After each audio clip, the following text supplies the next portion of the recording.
तो दोस्तों ये 10 चीज़ें जो मैं आपको इस वीडियो में बताऊंगा ना, अगर आपने इसको फॉलो कर लिया तो 100% श्योर है कि आप अपनी फर्स्ट इंटरव्यू के आप जहाँ पे भी जाओगे वो इंटरव्यू आप डेफिनेटली क्लियर कर पाओगे। हेलो दोस्तों, तो कैसे हो आप? आपने बहुत सारे ऐसे लोगों को देखा होगा, जो अपने क्लीग्स को, जो अपने दोस्तों को, बहुत सारे ऐसे लोग देखे होंगे जो जहाँ पे भी इंटरव्यू देने के लिए जाते हैं वहीं पे इंटरव्यू क्लियर कर लेते हैं। जब आपकी इंटरव्यू क्लियर नहीं होती तो आप ऐसे लोगों को देख के फ्रस्ट्रेट होते हो कि यार कैसे वो हर चीज़ कर लेता है, कैसे वो मेरे से इतना ज़्यादा बेटर है, क्यों मैं जहाँ पे भी जाता हूँ मेरी इंटरव्यू क्लियर नहीं होती, क्यों उस बंदे की हर जगह पे इंटरव्यू क्लियर हो जाती है। तो ऐसे बहुत सारे थॉट्स आपके दिमाग में अगर आते हैं, अगर आपने ऐसे लोग देखे हैं, तो ये वीडियो सिर्फ आपके लिए। अगर आप ये वीडियो को शुरू से एंड तक पूरी देखोगे तो आपको ये श्योरिटी देता हूँ कि आप किसी भी हॉस्पिटल की इंटरव्यू को चुटकियों में क्लियर कर सकते हो। तो दोस्तों ये 10 चीज़ें जो मैं आपको इस वीडियो में बताऊंगा ना, अगर आपने इसको फॉलो कर लिया तो 100% श्योर है कि आप अपनी फर्स्ट इंटरव्यू के आप जहाँ पे भी जाओगे वो इंटरव्यू आप डेफिनेटली क्लियर कर पाओगे। तो दोस्तों ये वीडियो को हम दो अलग अलग हिस्सों में डिवाइड करते हैं। जो फर्स्ट वाला है उसमें हम बात करेंगे कि हम फेल अगर होते हैं तो क्यों होते हैं, और अगर हमें पास होना है तो हम क्या चीज़ें अपनी इम्प्रूव करें ताकि हम हर इंटरव्यू क्लियर कर सकें। तो सबसे पहले बात कर लेते हैं कि क्यों हम फेल होते हैं। देखो, जब भी आप इंटरव्यू देने जाते हो जो सबसे मेन चीज़ होती है वो होती है आपकी इनएडिक्वेट प्रेपरेशन। अगर आपने अच्छे से प्रिपेयर नहीं करा है, मान लो आप किसी अच्छे हॉस्पिटल में, मेदांता मैक्स जैसे या अपोलो जैसे हॉस्पिटल में जा रहे हो, तो आप सीधे ऐसे डायरेक्टली चले गए, आपकी कोई तैयारी नहीं है, आपने कोई क्वेश्चन पढ़े नहीं है, आपको उस हॉस्पिटल के बारे में पता नहीं है ज़्यादा, उसके रूल्स रेगुलेशन, उसके प्रोटोकॉल्स पता नहीं है, और आप डायरेक्टली जाके विजिट करते हो तो वहाँ पर आप क्लियर नहीं कर सकते हो अगर आपको नॉलेज नहीं है। फिर आपकी जो क्वेश्चंस आपने वो अच्छे से नहीं पढ़े हुए कि वो वहाँ पे क्या क्या पूछ सकते हैं, जहाँ आपको प्रोसीजर की अच्छे से नॉलेज नहीं है, जो वहाँ पे फॉलो होते हैं उसकी आपको नॉलेज नहीं है। इसके बाद अगर आपकी पुअर कम्युनिकेशन है, मतलब आपकी कम्युनिकेशन अच्छी नहीं है इन द सेंस कि जैसे आप हॉस्पिटल में जाते हो, वो वहाँ से आप HR में बात करते हो, जहाँ आगे उनकी NS TNS या फिर मतलब जिनसे भी आपकी इंटरव्यू होती है, जहाँ डॉक्टर से होती है, तो वहाँ पे आपकी कम्युनिकेशन भी बहुत मैटर करती है। मान लो अगर मैं पंजाब से हूँ, है ना, मेरी ना तो हिंदी अच्छे से है ना, मुझे हिंदी नहीं आती अच्छे से, मुझे इंग्लिश भी नहीं आती होगी, तो फिर मैं जाऊँगा तो डेफिनेटली इम्प्रेशन अच्छा नहीं पड़ेगा, क्योंकि यहाँ पे सारे पेशेंट को हिंदी पता है और मतलब पंजाबी या दूसरी लैंग्वेज कम पता है। तो अगर मैं उनको पंजाबी में जाके बोलूँगा कि हाँ जी मैडम मैनू आ भी आउंदा वा, मैं आ कम करदा रहा, पर वहाँ पे जो है मेरी कम्युनिकेशन अच्छी नहीं होगी ना। वो मेरे से हिंदी में बात कर रहे हैं, जब मेरे से इंग्लिश में बात कर रहे हैं ना, और मैं आगे से उनको पंजाबी बोल रहा हूँ जो कि उनको आती भी नहीं है, तो वहाँ पे थोड़ी सी आपका मिसकम्युनिकेशन हो जाता है, कम्युनिकेशन गैप जिसको हम बोल देते हैं, और आप अच्छे से उनको बता नहीं पा रहे हो, तो जब वो अच्छे से समझ नहीं पा रहे तो ये चीज़ कम्युनिकेशन गैप में आती है। तो जो बॉडी लैंग्वेज है अगर आपकी वो अच्छी नहीं है तो उसकी वजह से भी हो सकता है। आगे मैं आपको बताऊंगा बॉडी लैंग्वेज में आपको क्या क्या चीज़ें इंप्रूव करनी होती है। तो नेक्स्ट चीज़ आती है इरेलीवेंस एक्सपीरियंस। तो अगर आपको मान लो एक्सपीरियंस नहीं है, फॉर एग्जांपल बहुत सारे दोस्त मुझे बोल देते हैं कि हमें GNM से पहले का, जब BSc से पहले का एक्सपीरियंस है, तो BSc के बाद का तो नहीं है लेकिन पहले हमने काम करा है। तो वहाँ पे एक आपका नेगेटिव इम्प्रेशन ये हो जाता है कि हॉस्पिटल वाले ये सोचते हैं कि इसका मतलब आपने जो BSc या GNM करी वो आपने रेगुलर में नहीं करी है, आपको थ्योरेटिकल नॉलेज नहीं है, ताजो आपने साथ में हॉस्पिटल भी ज्वाइन कर रखा होगा पैसे कमाने के लिए जैसे भी। तो ये चीज़ इंप्रेशन एक आपका गलत सा डाल देती है कि आप अपना एक्सपीरियंस तो शो करते हो लेकिन वो इरेलीवेंस होता है, वो काउंट नहीं होगा ना, काउंटेबल नहीं होता है। तो इसलिए तो आप वैसे उनको बोल सकते हो आपको नॉलेज है, ठीक है, आपने ये सारी चीज़ें करी है, लेकिन ऐसे वाला एक्सपीरियंस अगर आप शो करते हो तो वहाँ पे भी आपका एक नेगेटिव इंप्रेशन पड़ता है। अपीयरेंस आपकी कैसी है इस पर भी बहुत चीज़ें डिपेंड करती है। जैसे अपीयरेंस मतलब आपकी आउटफिट कैसी है, आपने कैसे कपड़े पहन रखे हैं। नेक्स्ट चीज़ है कि इंटरव्यूअर जो है आपका, उसके क्वेश्चंस को अच्छे से एड्रेस नहीं कर पा रहे हो, तो वो भी चीज़ आपकी इंटरव्यू के ऊपर एक नेगेटिव इंप्रेशन डालती है ना। तो जैसे उन्होंने आपसे कुछ पूछा और आप उसका कुछ अलग से ही आंसर दे रहे हो, तो उस चीज़ का भी मतलब इस पर आपके इंटरव्यू पे नेगेटिव इफेक्ट पड़ता है। तो इसके बाद सबसे जो बड़ी चीज़ है वो है लैक ऑफ कॉन्फिडेंस। तो ये बहुत मैटर करता है ना कॉन्फिडेंस। मैं हमेशा अपनी वीडियोस में बोलता हूँ कि अगर आपको कॉन्फिडेंस आप शो नहीं कर रहे हो वहाँ पे तो आपको दिक्कत हो सकती है। तो इसलिए आप फुली कॉन्फिडेंट होने चाहिए जब भी आप इंटरव्यू दो। ये कुछ चीज़ें थी जो कि सबसे मेन रोल प्ले करती है आपको इंटरव्यू ना क्लियर करवाने में, मतलब आपकी इंटरव्यू क्लियर ना हो, ये सारी चीज़ें इसी के ऊपर मैटर करती है। अभी हम बात करते हैं कि आपको क्या क्या चीज़ें इम्प्रूव करनी है, क्या क्या चीज़ें आपको बोलनी है, कैसे आपको बोलनी है, क्या क्या आपको करना है, जो कि आपकी जो इंटरव्यू है वो फर्स्ट ही क्लियर हो जाए, सेकंड पे आपको ना जाना पड़े। तो अभी हम बात करते हैं कि ये चीज़ों को आप कैसे इम्प्रूव करेंगे। तो अगर वीडियो अच्छी लग रही है तो वीडियो को लाइक जरूर कर देना और अपने दोस्तों के साथ जरूर शेयर करना। तो first and most important thing is your preparation.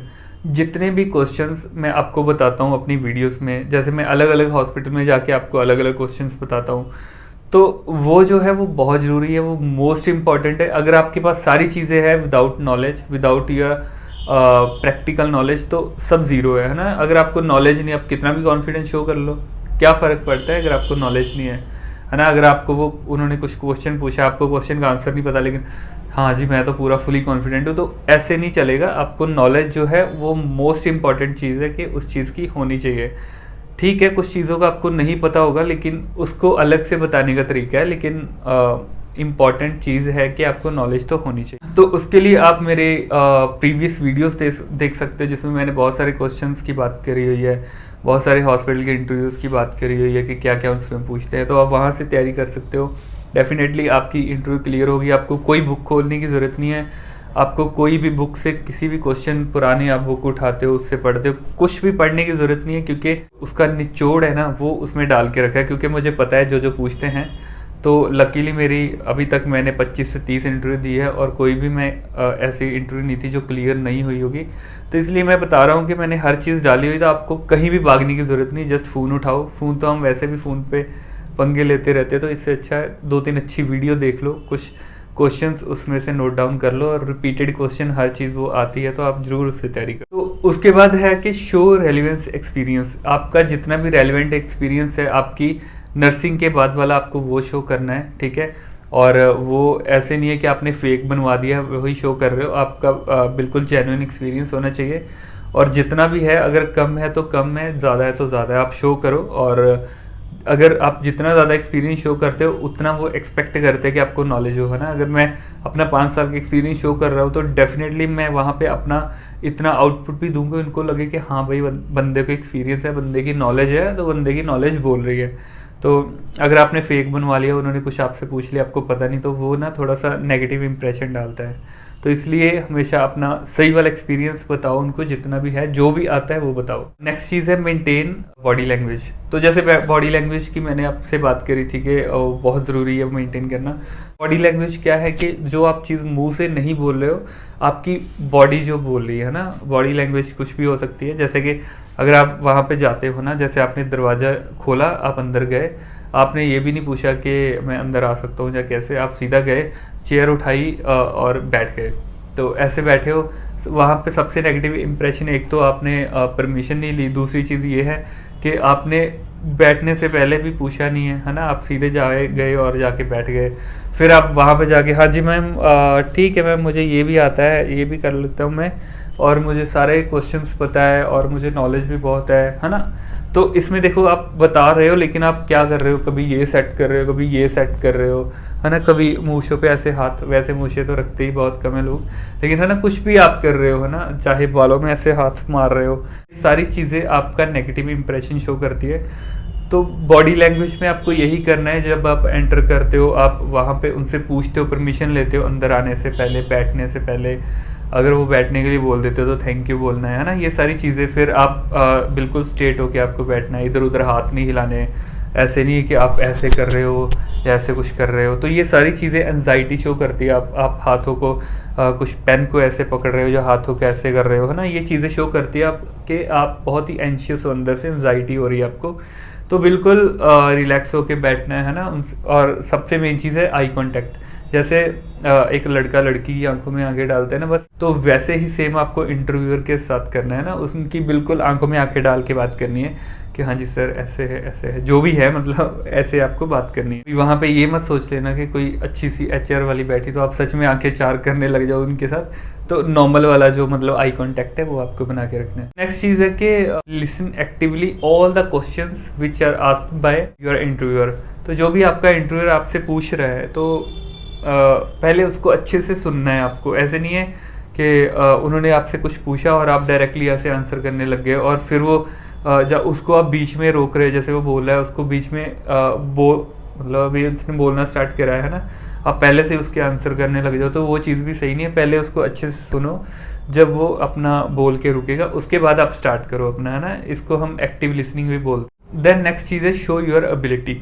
तो जैसे मैंने आपको बोला कि अगर आपका रेलिवेंट एक्सपीरियंस है 1 2 3 4 साल का जितना भी है, तो अपनी एबिलिटी आपको शो करनी होती है। जैसे फॉर एग्जांपल अगर मैं अभी एज ए टीम लीडर काम कर रहा हूँ ना, मैं कहीं और हॉस्पिटल में जाता हूँ, तो ऑब्वियसली मुझे वहाँ पे अपनी ये एबिलिटी भी दिखानी पड़ेगी उनको। अगर मैं बोलूँगा कि ma'am I was worked as a team leader in this hospital, तो डेफिनेटली वो एक्सपेक्ट करेंगे कि एज ए टीम लीडर जो भी मेरे अंदर क्वालिटीज़ होनी चाहिए, है ना, और वो सारी चीज़ें उनको दिखनी चाहिए मेरे अंदर। तो फिर ही वो मानेंगे कि हाँ भाई ये बंदा अच्छा टीएल है या अच्छा स्टाफ है या अच्छा स्टाफ नर्स है, जो भी है ना। तो फिर ही वो चीज़ें शो होती है। तो इसलिए अपनी एबिलिटी आपको शो करनी होती है। तो नेक्स्ट चीज़ प्रोफेशनलिज्म, जो मैंने आपको बता दिया कि आपका आई कांटेक्ट उनके साथ अच्छा होना चाहिए, आपकी बॉडी लैंग्वेज, आपका पोस्चर, तो वो सारी चीज़ें आपको मेंटेन करके रखनी होती है। नेक्स्ट चीज़ है कि जब भी आप हॉस्पिटल में जा रहे हो, किसी भी हॉस्पिटल में जाने से पहले आप उस हॉस्पिटल के बारे में ज़रूर देखो कि वो कितने बेड, जैसे फॉर एग्जांपल मान लो मुझे अब मेदांता हॉस्पिटल में जाना है ना इंटरव्यू के लिए, तो पहले मैं मेदांता के लिए सर्च करूँगा कि वो कहाँ पे है हॉस्पिटल, है ना, और कितने बेड का हॉस्पिटल है और स्पेशलिटी क्या क्या है वहाँ पे, और वहाँ क्या मतलब विजन मिशन वो सारी चीज़ें क्या है उनकी, तो क्या क्या रिसेंट अचीवमेंट्स है उनकी, है ना। ये सारी चीज़ें मैं पहले एक बार देखूंगा, मतलब थोड़ा सा मुझे आइडिया हो जाना चाहिए कि यहाँ पे मैं जा रहा हूँ वो क्या है, मतलब कैसा हॉस्पिटल है। तो फिर जब मैं जाता हूँ, कई बार वो एचआर वाले पूछ लेते हैं कि आप यहाँ पे क्यों आए हो, है ना, आपको मतलब किसने बोला यहाँ पे आने के लिए। अगर आपका कोई रेफरेंस नहीं है तो ऑब्वियसली वो आपसे पूछेंगे कि मतलब क्यों आए हो आपने, या इसी को कंसिडर क्यों करा। तो फिर आपको उस चीज़ जगह पे पता होना चाहिए कि हाँ मैम मैंने इसलिए आया क्योंकि ये इतने बेड का हॉस्पिटल है, 500-600 बेड है यहाँ पे। फिर कितनी मतलब चीज़ें आपके फॉरेन पेशेंट्स आते हैं, और मल्टी स्पेशलिटी हॉस्पिटल है, CTVS का एक्सपीरियंस ले सकता हूँ मैं, कीमो ड्रग के बारे में सीख सकता हूँ और मैं अपनी नॉलेज को इम्प्रूव कर सकता हूँ। फिर मैम यहाँ पे क्लासेस लगती है जो उसकी वजह से, मतलब हर चीज़ जो हॉस्पिटल के बारे में जो अच्छी चीज़ें हैं वो आपको पता होनी चाहिए। और थोड़ा थोड़ा सा मतलब उनको भी ऐसे अच्छी चीज़ें बतानी होती है, तो उनको भी फिर थोड़ा सा होता है हाँ भाई बंदे ने मतलब हमारी तारीफ़ कर रहा है, बंदे को हमारे हॉस्पिटल के बारे में बताया, तो थोड़ा सा एक पॉजिटिव इंप्रेशन पड़ता है। तो ये चीज़ भी आपको ध्यान में रखनी है।